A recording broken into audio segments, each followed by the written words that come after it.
एखाद्या व्यक्तीने जर आपल्याला काही आर्थिक व्यवहार पूर्ण करण्यासाठी चेक दिलेला असेल आणि तो चेक आपण बँकेत भरला आणि बँकेत भरल्याच्या नंतर जर तो चेक न वाटता परत आला म्हणजे डिसऑनर झाला, सामान्य भाषेत त्याला चेक बाउन्स होणं म्हणतात.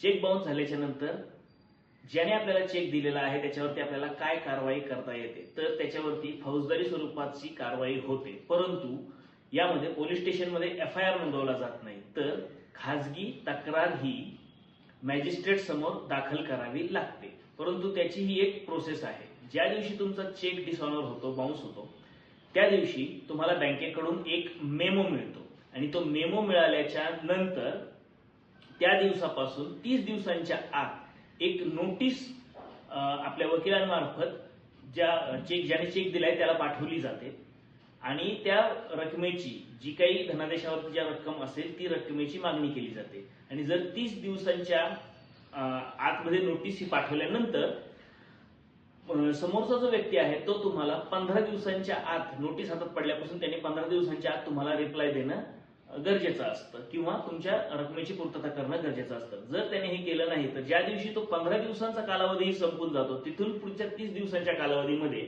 मॅजिस्ट्रेट समोर आपल्याला एक कंप्लेंट दाखल करावी लागते. या कंप्लेंटच्या दाखल केल्याच्या नंतर ती कंप्लेंट जी आहे ती निगोशिएबल इन्स्ट्रुमेंट ऍक्टच्या कलम 138 नुसार दाखल होते आणि याच्यामध्ये जो तो दोषी आढळल्यास त्याला 2 वर्षांपर्यंतच्या कारावासाची शिक्षा आणि चेकची जी काही अमाऊंट असेल त्याच्या दुप्पट अमाऊंट त्याच्याकडून वसूल केली जाऊ शकते. धन्यवाद.